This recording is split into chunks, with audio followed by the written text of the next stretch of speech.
Welcome back to the deep dive. Today we've got a really fascinating stack of source material to get into.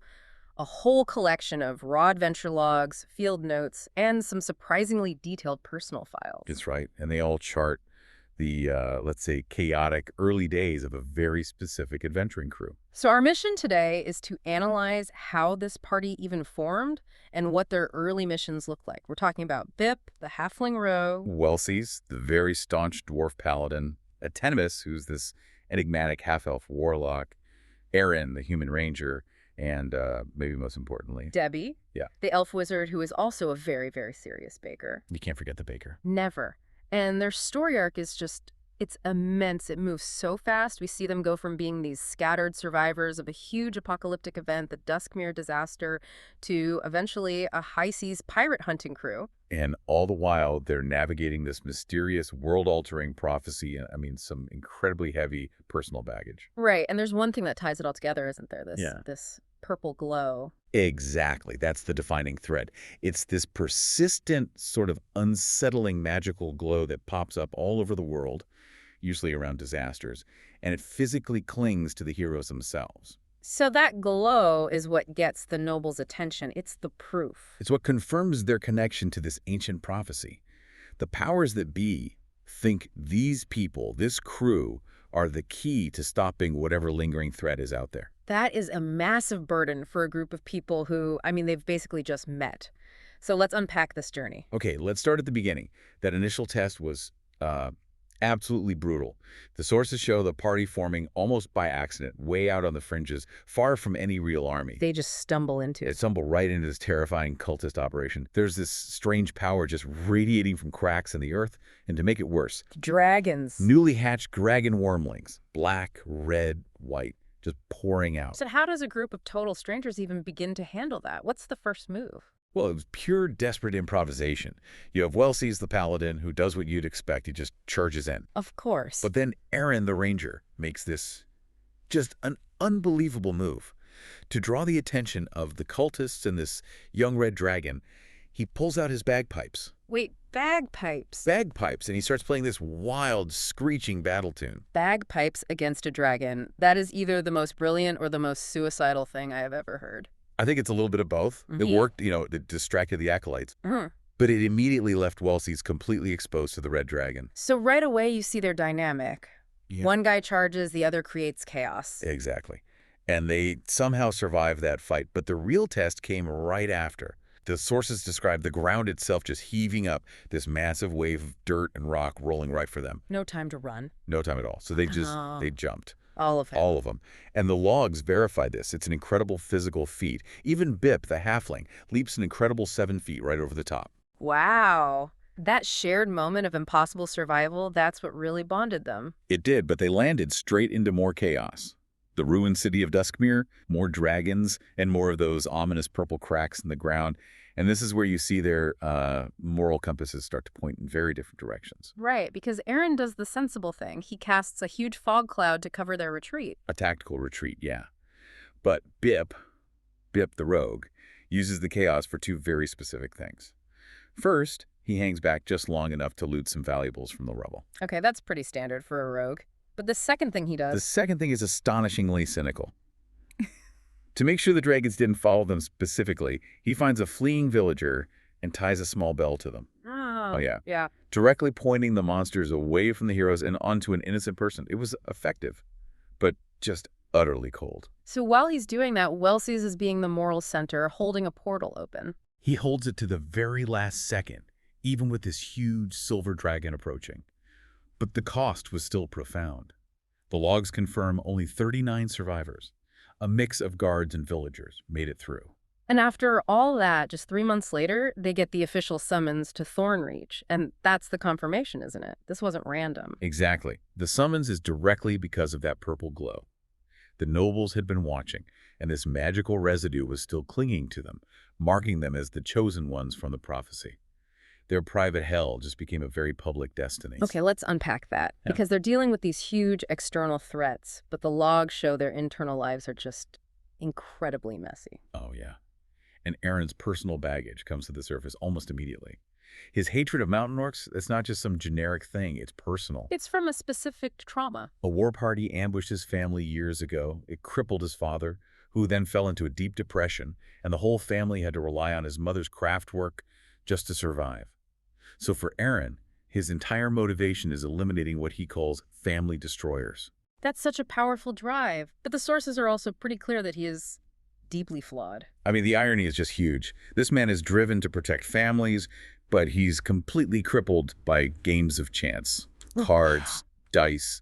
He makes money adventuring and immediately loses at gambling. And that ties right into the other huge problem hanging over his head, the bounty. The elephant in the room, yeah. Aaron is a wanted man, starting a war in Mistwood Vale. There's a 500 gold reward for him dead, 2,000 alive. 2,000 is a lot. It's a huge amount. He claims it's just collateral damage from his orc hunting, but it genuinely impacts where the group can go. Yeah. You've got one of your chosen heroes who's also a high-value fugitive. And speaking of conflict, if Aaron's problems are self-inflicted, Atenomus, the warlock, his are coming from somewhere else entirely. From a truly terrifying force, his demon patron is sending him these awful visions and new commands that are, let's just say, sketchy. Sketchy is one word for it. It puts him in an impossible position. The patron doesn't want to save the world. The demands are pure chaos. The logs list them out. Steal a magical earring from the bard they hired to chronicle their deeds. Wait, from their own bard? From their own bard. Then kill one of the chosen ones and recover some powerful creature from the Barrow Reefs. So he's being told to actively sabotage and destroy the team from the inside. While fighting alongside them, it is an absolute ticking time bomb. And against this backdrop of, existential dread and potential betrayal, we get maybe the most wonderfully bizarre character motivation in the whole story. Debbie, the elf wizard. Bud Baker. Her whole quest is both high stakes and completely domestic. She's out there collecting rare recipes and exotic ingredients. All to prove her worth to her family, who are apparently world-renowned, intimidatingly famous cooks. It's her rite of passage, and it leads to this incredible scene in a town called Nestle Shade. She enters a cook-off, not just any cook-off. It's against her mother, her father, and her older brother. And the venue isn't some kitchen. It's a modified jousting arena. High fantasy culinary combat. I love that. And she wins. She gets her family's acceptance, and the logs note a magical reward that was food-based. It's this moment of pure, successful personal achievement that's just so different from what everyone else is dealing with. So after sorting out the family drama, the team has to prove they can actually work together. Their first big test under the nobles is fighting these armored constructs. Right, and this is where we get one of those weird little details that just sticks with you. Debbie uses detect magic on these constructs, these mechanical dogs, and an iron golem. And she notes that they smelled like baked goods. What? So the smell of arcane corruption is a fresh croissant. Apparently. It's this amazing little detail that shows her unique perspective. But the real moment came when they finally destroyed the last golem. That purple glow, the prophecy magic, just flowed out of it and stuck to each of them. So that's the moment it becomes undeniable. The magic itself chose them. It's no longer a rumor. It's a reality. Their next test was this trip into a Fey dungeon to get something called the Water of Finding. And this really highlights the difference between Welsies and Aaron. Oh, absolutely. Welsie's the paladin. He sees the shadows, these undead creatures, and that's it. His focus is absolute. Destroying every single one of them becomes his top priority. It's his core belief in action. And meanwhile, Aaron gets drawn into a game of cards with some sprites, a game called Rocks. Of course he does. And he loses, right? He loses, Yeah. and the sprites steal his own set of unlucky gambling dice.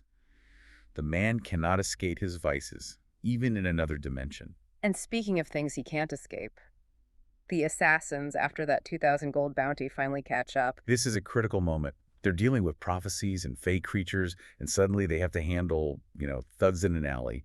Welsies confronts one of them, and he is ruthless. Not very paladin-like. Well, he states that such a foe could not be trusted to keep an oath. Kills the assassin, and they hide the body in a sewer. It's a very dark, pragmatic choice for him. But the next assassin they meet, Aaron handles it completely differently. Hilariously so.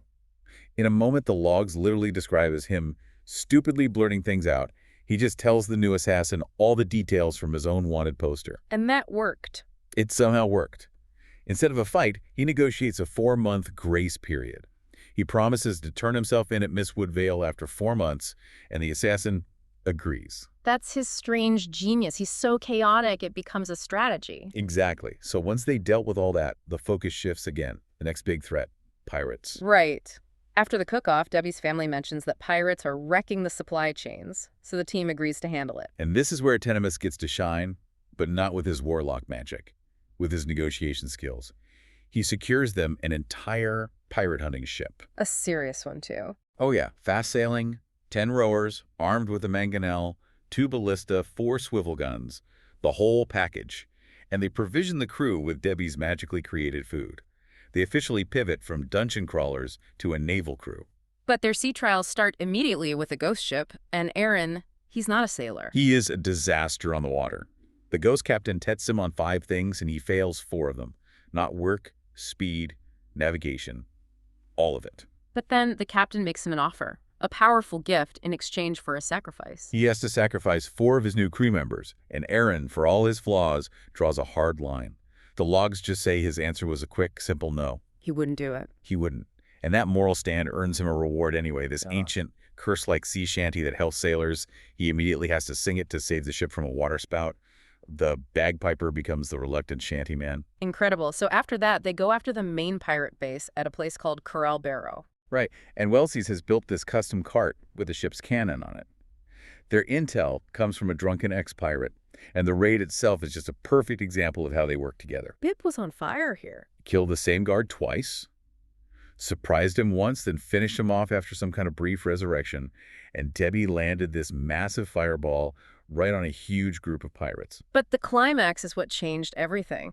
Wellesley's and Aaron charged the pirate admiral, a man named Jack Windbeard. And they stopped dead. Because the admiral looks exactly like Wellesley's. I mean, they could be brothers. It's uncanny. A huge revelation. But what he does next is even bigger. Much bigger.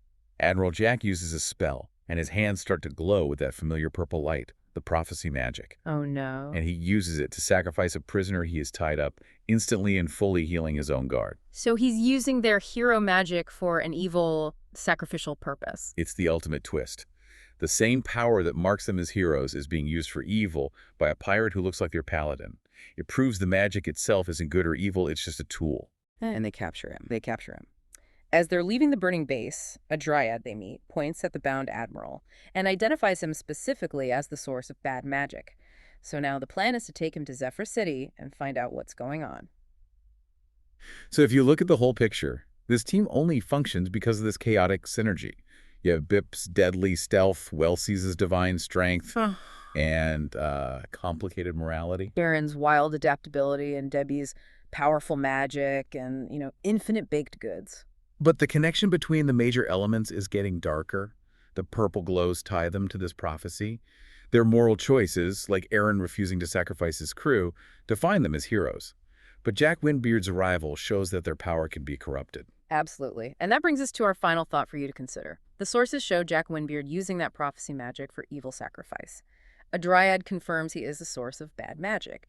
And we know Atenemus has a command from his demon patron to kill one of the chosen ones. And Jack, this prisoner, is not only the key to Wellesley's family past, but he's also this corrupted version of a chosen one who might even be his brother. So how is Atenemus going to handle the interrogation of this man? What choice is the warlock going to make when his patron inevitably demands a sacrifice and the perfect one is sitting right there in chains?